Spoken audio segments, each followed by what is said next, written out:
the Pro Tour playoffs now are worth more points than a regular Elite Series event. And the reason this is more important this year is because of how prestigious the Disc Golf Pro Tour Championship is starting to become. This is the first week where the field is starting to get narrowed down and it's harder to play in these playoff events. Maple Hill is no different. The field narrows down yet again, and then yet again when we get to Charlotte and we get down to the 32. We want to make these points really worth something. And I think if now the playoffs and these really prestigious events that lead to the Tour Championship are harder to get into, it could make the stakes even higher for the players, and we could see more storylines like what happened at a lot of the majors this year. When you make the stakes higher and you make things tougher to get into and you make things more exclusive, raises the pressure, it raises the stakes, and there are always players that rise up when the pressure gets high, and that's when the game gets really exciting.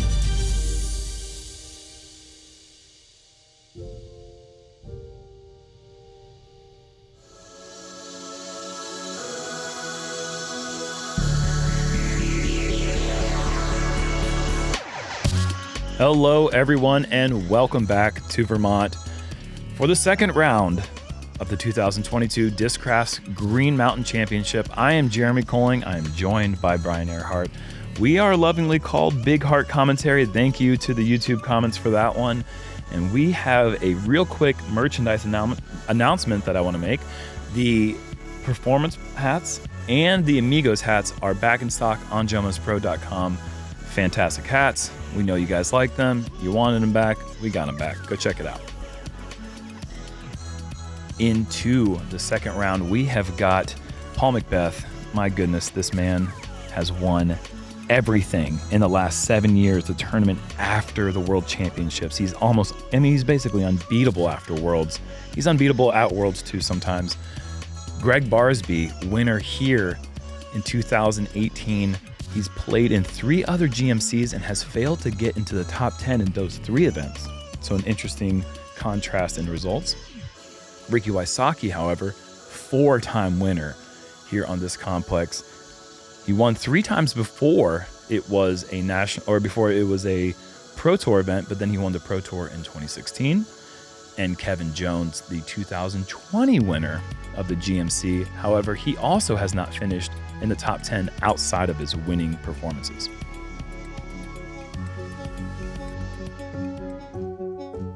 And here we go, hole number 1. This is kind of a red carpet leading you into this much tougher course. But hole 1 gives you a little bit of breathing room. You just really want to crest this initial tree line to prevent any low ceilings, but really this is dealer's choice. Just got to put something in play. You're starting out of bounds. You just have to put a mid-range or a fairway driver on the fairway. A lot of the big mistakes are players trying to play that flat to hyzer, skips off to the left side due to the slope. From Huntington Beach, California. He's the 2019 Green Mountain champion and a now 6-time world champion representing Discraft. Let's give it up for Paul McBeth. McBeth, the 2019 winner. His worst finish at this event is 4th, whereas Ricky's worst finish, did I say that his worst finish ever is 6th? I mean, that's just an incredible amount of consistency. And you were talking about a stat about how consistent he has played out here. What's his average round rating on Fox Run is something insane. The past 12 rounds that he's played at Fox Run Meadows, Ricky Wysocki has averaged 1064. And the next closest is McBeth at 1054. I mean, those are both insane averages on this course. 2018 world champion, won right here on this course, representing Innova Champion Discs. Let's hear it for Gregg Barsby. I can't think of another time when we've had 4 prior champions at one event on one card at the league card. This is a pretty special card we've got for you guys in store today. I think it also speaks to the course. I think it speaks to the facility. It makes you earn the victory here. You can't just outclass somebody because you have the distance or because you have some skill set. You have to have everything. 4-time Green Mountain champion, 2-time world champion, representing Dynamic Discs. Let's give it up for Ricky Wysocki. Barsby and McBeth going with a similar line. Gregg able to miss the tree that Paul connected on. He's going to be in a slightly better position, but I think McBeth will also have a decent shot for the green. Ricky's a little bit more inside, as long as it doesn't have too much skip. It does. And that is an early mistake. That's the mistake to make. Or that you see made. It seems like one person on every card seems to make that mistake. Champion, representing Prodigy Discs. Let's give it up for Kevin Jones.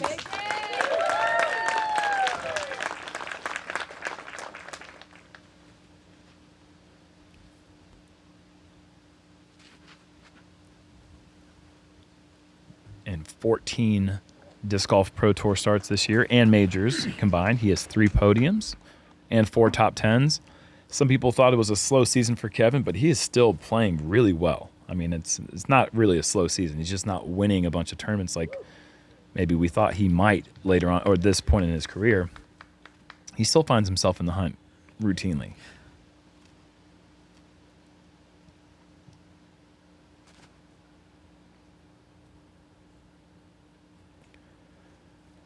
Fantastic recovery. Yeah, you can kind of get up and down from anywhere on this fairway. It's so short. Once again, long sleeves and pants are the proper attire on this crisp late summer day in the mid-50s, but pretty breezy. That wind is certainly going to play a factor in today's event. McBeth bullseyes, Gregg just outside bullseye. Fantastic approaches. After Kevin's short drive, a good approach leaves him that right there, and he connects. So be on the lookout for Kevin's forehand today. I heard from his caddy, Truls, that he was rolling his wrist over on his forehand, and he was very frustrated about it yesterday at Brewster Ridge. So interested to see if he corrects or potentially has some undercompensation. We'll see what happens today. And Gregg's in for the birdie. All 4 players will finish the hole in 3 throws, but unfortunately Ricky with the just slightly errant tee shot that's just barely trickled OB, but he'll take that par and move on to hole 2.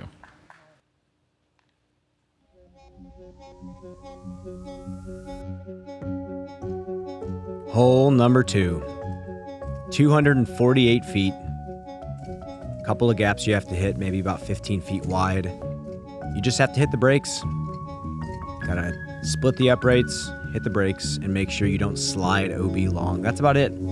Yes, hit that gap. I mean, if you kick right early, there is out of bounds on the right side that can come into play. We've seen it a few times. But if anyone goes OB, typically it is by hitting this gap and going long. McBeth is going to be driven short, but getting good slide and into the bullseye again. I like throwing this shot low with a mid-range because if you do hit one of those trees, you're not going to kick as far.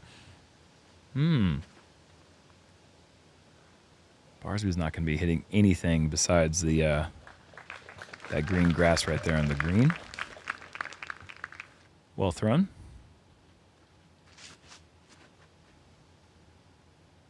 Oh, yeah. Sit down. Very nice shot.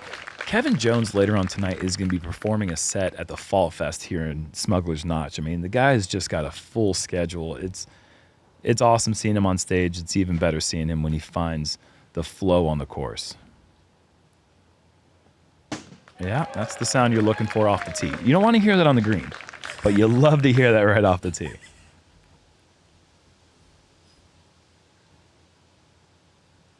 You can see that evidence of the wind. That makes this putt very challenging. Kevin just drives through. I love that pace.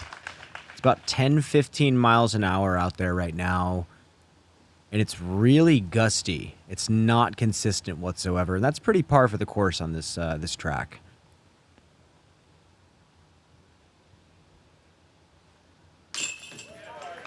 And a great birdie start for Gregg.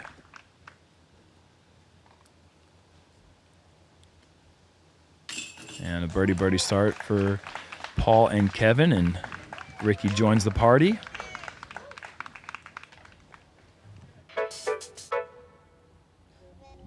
The entry to this course is pretty... It's mild. Pretty mild, honestly. Hole number 3, Little bit tougher par 3, 300 feet. You're going uphill initially, so you have to throw something that pushes forward, flips a little bit. I mainly see this straight gap with a mid-range or putter. We've seen some really low ceiling forehands on the left side. I've seen you throw thumb around this tee shot, but there is the OB long that they have to worry about. I think all 4 players are going to probably look at a very similar shot shape on this hole. That right there is a layup all day long. Even with Paul's aggressive putting style, I don't see any way you really run that putt, how scary it is behind the basket. And Barsby's 100 some odd feet short as well.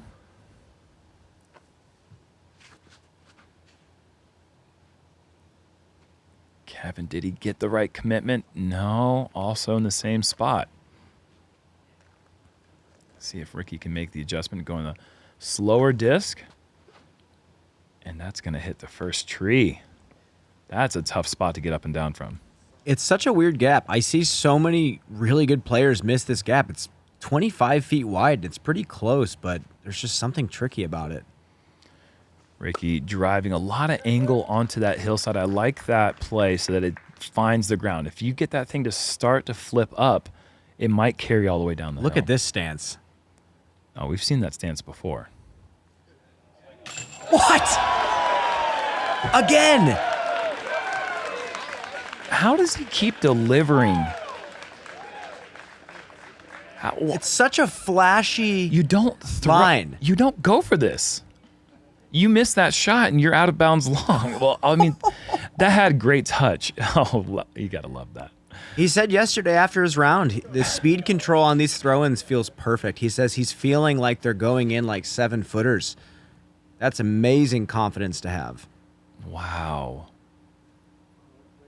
Oh, no, Paul's absolutely running it. And there is that little bit of slide. But Paul's trust in his putter right now is as high as it's really ever been. And you can give yourself those comeback putts without being, I don't know. I guess most players would be affected by that, but Paul seems to not be. Ricky with a nice par save.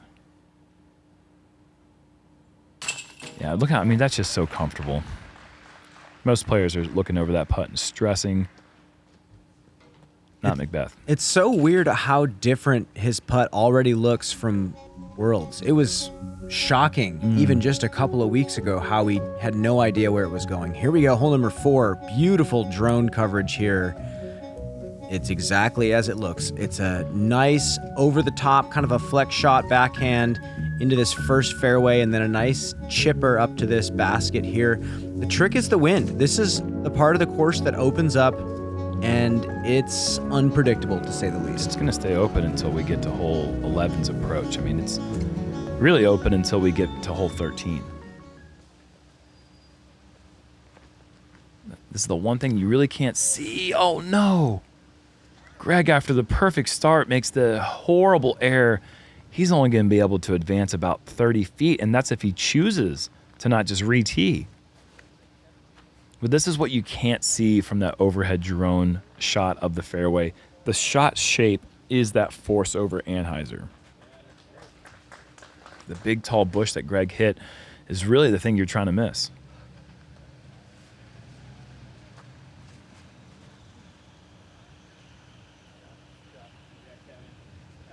Kevin with no problem there. Just hyzering enough so he'll have an open look on his second.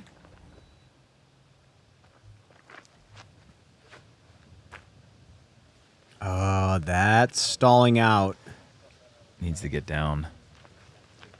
And Ricky has gone out of bounds for the second time in the first 4 holes, but he's far enough down the fairway. He's going to be able to advance the disc quite a bit, and Gregg does indeed take his 30 feet to just rethrow, essentially. And this time he makes the right shot, and he might be next to throw again. As we take a look, Ricky, the longest drive, but the shortest approach, but it's going to be for the par save, whereas Kevin and McBeth are set up really well. Kind of wish more players took that left side. I know Barsby used to throw the flick down that narrow fairway left. I know Silver Lot also did that. Yeah, Silver's still doing that. Is that what you're saying? Good for him. My goodness, it is a very daunting tunnel shot, but power to you if you can execute that shot. McBeth sticking that forehand. Ricky looking to follow. No problem. Yeah, just trying to get right up to those big stones there are a nice backstop. Usually don't get too much of a rebound off of them. Set you up for a 15-foot putt.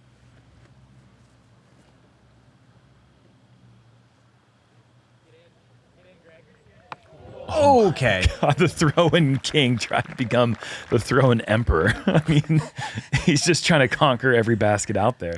That would have been the best par save ever. That would have been insane. And no problem for Kevin as well. Yeah, I mean, some of these par fours out here with no wind are pretty simple. This is what keeps it tricky out here. Paul just smoothing the 3-under through the first 4. He's going to open up that lead as Gregg comes in, and he'll be tapping in his bogey in just a moment. Kevin also with a 3-under start. And Ricky's thrown the exact number of throws that he wanted to throw through 4 holes. Just a couple of those shots not quite staying in bounds.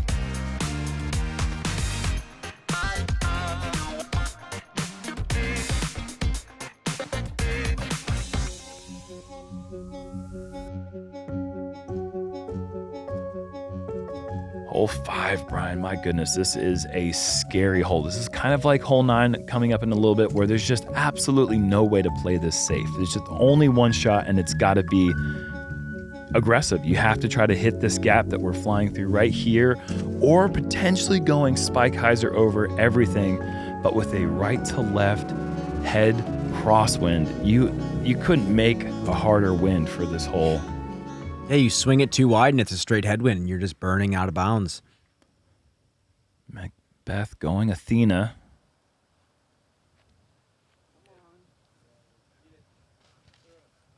And getting through the right side trees. If that hits hard, you're out of bounds and you are 250 feet back. Oh. About where Kevin's going out of bounds right now. Yeah, that was just flat out of his hand. Dang.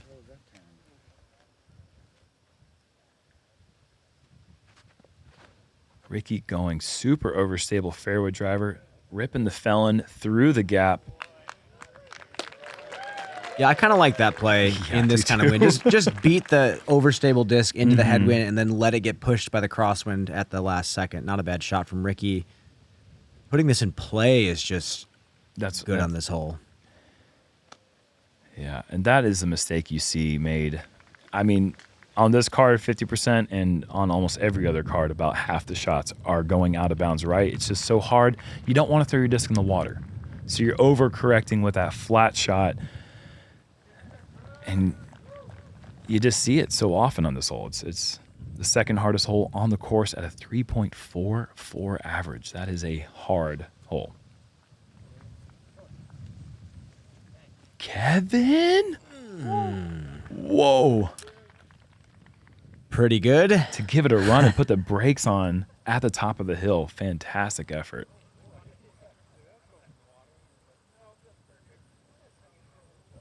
Dude, the guy's running everything, isn't he? The pace he had on that was so smooth, too. It bounced a couple of times in the headwind.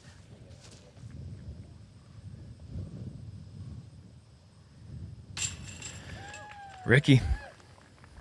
If you just rewind and freeze frame him lining up that putt. This camera angle, yeah, right here. This is why we love this. This is why you come take a vacation and play these courses. This is why you come take a vacation and just watch these guys play these courses. Exactly. I mean, I'm meeting people from all over the country that are here just to watch. And you can hike to the top of that mountain in the background. And Have it you? is yes, and it's absolutely beautiful. Wow. Okay. Hole number 6. This is literally the easiest hole on the Disc Golf Pro Tour. 266 feet. It's a stock chip forehand. There's OB, but there's also a backstop wall on the right side to stop any hyzers from skipping. What you see is what you get. I mean, you have to have this shot. Even if you don't throw forehands, you have to be able to find a way to get the 2 on this one.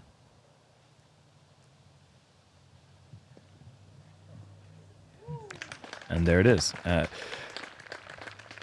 We will eventually see a change in this hole, I'm guessing. Maybe they like this course can be so difficult. They like the little, here you go. You think birdies are fun? Don't get used to it, but here you go, hole 6. I mean, you already get it on hole 10. You get your ace run hole. This one, you can literally let your disc come in vertical. Mm-hmm. But again, it hasn't changed for a long time. And like you said, I think we were talking earlier, the scores on this course for the winners really hasn't changed much. Yeah, it really hasn't. I mean, the course hasn't really changed that much. The biggest changes, obviously, you talked about hole 7 changing a little bit from year to year, and hole 14 changing over at Brewster. But besides that, really, I mean, the only thing that's really changed are the tee pads that they've put in on the ground on Brewster. It's the same challenge that we see every year. There's always a little bit of wind. Maybe not always this chilly. But we always get the pleasure of coming out here right as the leaves are changing. And it's a pretty special time to be here as our card is just tapping in all these. I feel like we can just gloss over this hole in a way for our league card. This is not enough challenge for these guys, and they're just going to take an easy star frame. Do we put the basket behind those skinny trees there, huh? No, let's not do that. All right, well, anyway, moving on to hole number 7, 1,264 feet. You can either lay up short and then blast into the second fairway that has, as of last year, a little bit of a reconstruction in regards to OB, and now we have this pocket right here, the drone's flying over, and then a nice little peninsula you can throw your final shot to the green with. A lot of players opting for the layup recently. It's just the layup puts you in a good position to get to that bubble on your second, and there's really nothing that you really achieve by getting across. I think that this is a slightly easier design than the prior design for hole 7, and I think when we played the old 7, there was a bit more incentive to get in bounds on the other side of the creek. Ricky lays that one into the perfect spot.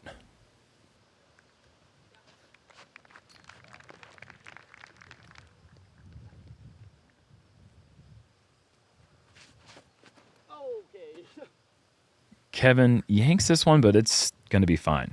I mean, it's inbounds, right? Yeah. I think he's barely safe. And again, you have the same head crosswind to the left that you had on 5, and it's just not easy to throw a forward-pushing distance shot with confidence.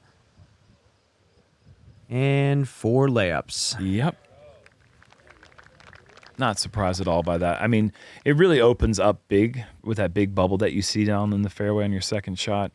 And if you just get to the left side where Ricky is, he's got that big fairway there. I think Kevin might have the right side hyzer, maybe the flex down the left side. But either way, these guys are all going to have shots to get 400 plus on the second. This one is tracking right there, and that out of bounds is going to be found. Yeah, that crosswind just kept shoving the flight plate down. He's not happy. I didn't mind the angle out of his hand, but it never really showed any integrity to come back. Ricky's shot is perfect. And that's going to leave him in the 350 range. That should be a stock putter approach, maybe overstable fairway drive or a mid.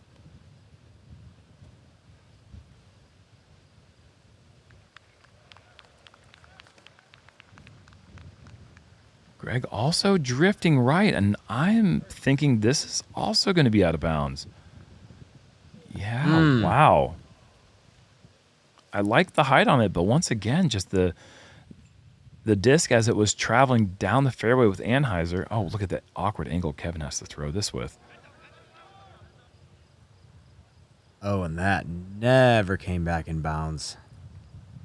He's not going to be able to really advance too much. I saw it. That's bold, throwing such a hard Anheuser into a crosswind. Ask him, but I saw it cut roll out. Ooh, whoa. Okay. He's just describing his flight. Oh, my God. Oh, that's disastrous.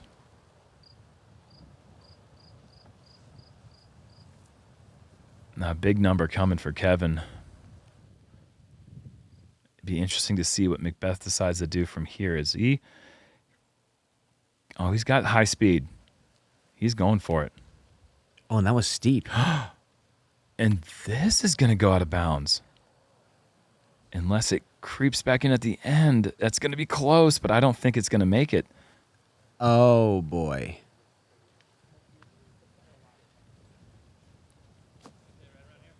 That was a weird reaction. Very strange. I mean, that was a ton of hyzer out of his hand. Huh. Gregg also getting aggressive. This is a long clearance. I think he's got it. That's a great correction. He's going to have the long putt, 40 feet or so for the par. Meanwhile, Ricky is in position to get at least a couple on most of the card. Yeah, I think he's done a good job. Elects to go Spike Heiser fairway driver. Meanwhile, Kevin is just trying to get this hole over with, and he could. Maybe that was close to going out of bounds again.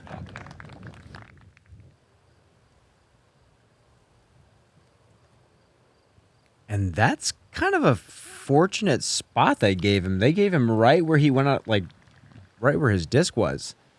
Yeah, maybe from back there it was hard to tell I whether guess, it yeah. crossed in or not. Well, he capitalized with a good upshot. Mm-hmm.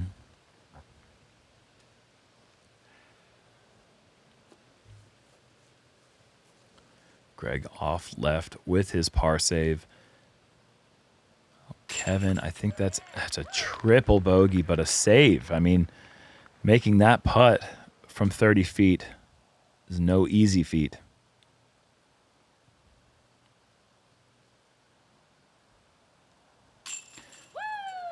Huge birdie right. That Ricky, my goodness, what a start now. And I did say he had a perfect start minus the OBs, but I did actually forget that he did par hole 3. But still, he's throwing the disc really, really well. Yes. And still, at this point in the tournament, does not have a bogey.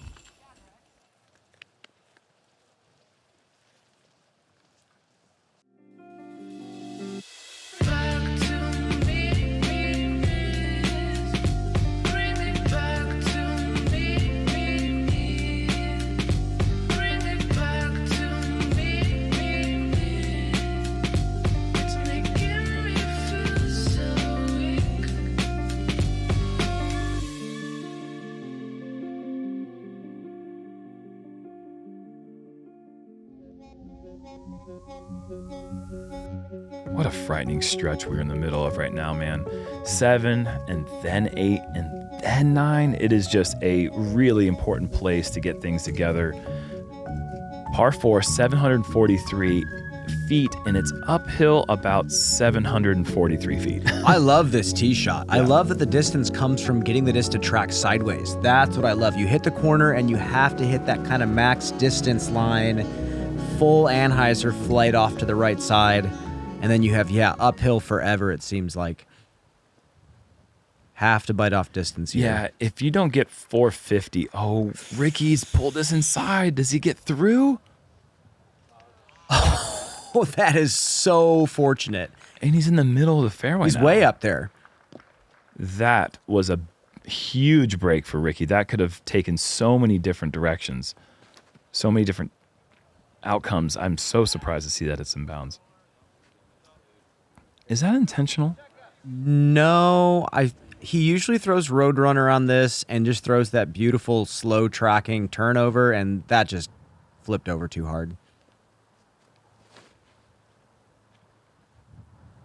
This yeah. is good. Going fairway driver speed. You see him just passing Ricky's shot. It's going to put him in the 390-ish range, I believe, somewhere in that neighborhood. Kevin going for the distance line. Whoa. Wow. Oh, my goodness. Kevin. That is the longest shot I've ever seen on that hole. I've seen one from Simon that I think was in that range, but that could be longer. I mean, that was the distance line you're talking about and then some. Kevin is 267 from the pin. Okay, there you go. I mean, that is outrageous. He's got a chip sidearm hyzer to this pin. That's... Okay. Sure. Threw the disc vertical. Just threw it straight up. Ricky trying to get to the green with a forehand from back there. That is a huge uphill forehand shot. A ton of power. Landing just outside the circle. He's going to have a look for the birdie to get to 5 under. McBeth also going forehand. Even closer. Wow. Has Aaron Gossage kind of changed Paul a little bit? Did he kind of He's been working on that. spank him on the butt? Yeah, I'd say, hey, come on. Throw the flick. So hard on that hyzer distance, and he has gotten that range up to 430 on accurate hyzer. It's pretty sick to see that. Oh, no. Kevin's dealing with the OB blues right now. And unable to hit the par putt. That is a bogey that's going to sting in a really tough way.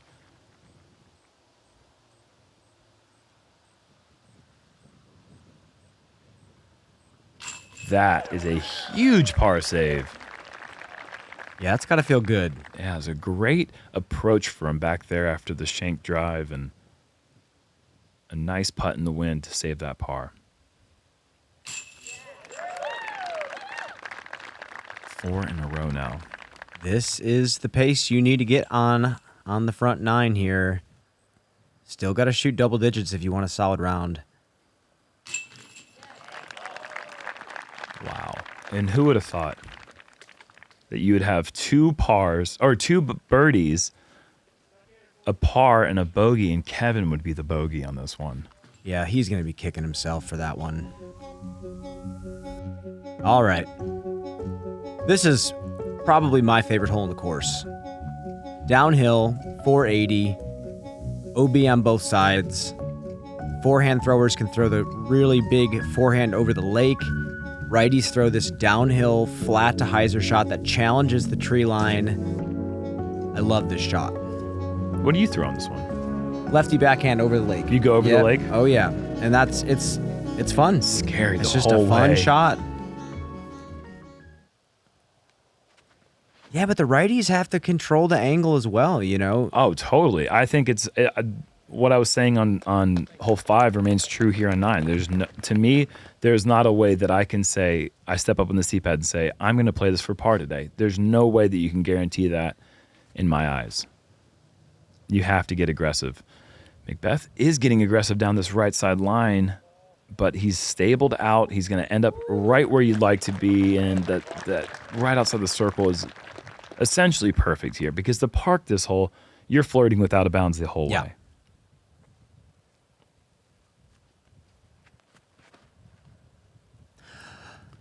This is going to need help. Occasionally you do see some kickouts, but not this time for Gregg.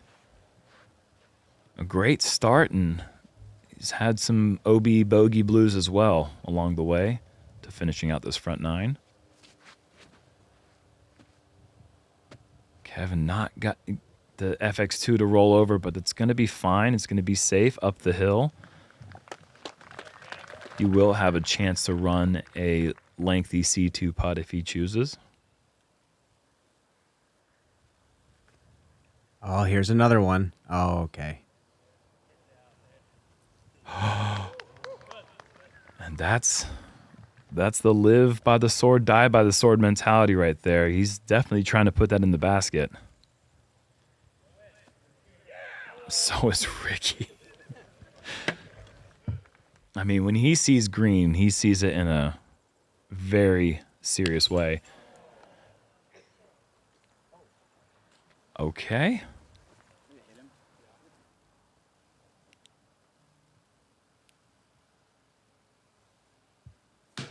Oh, Paul just a bit low.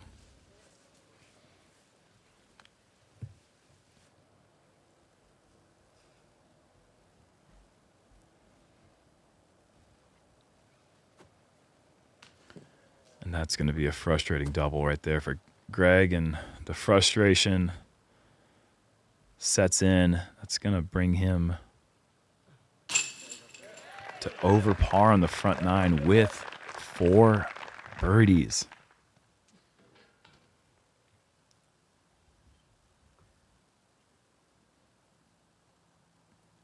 Same score for Kevin.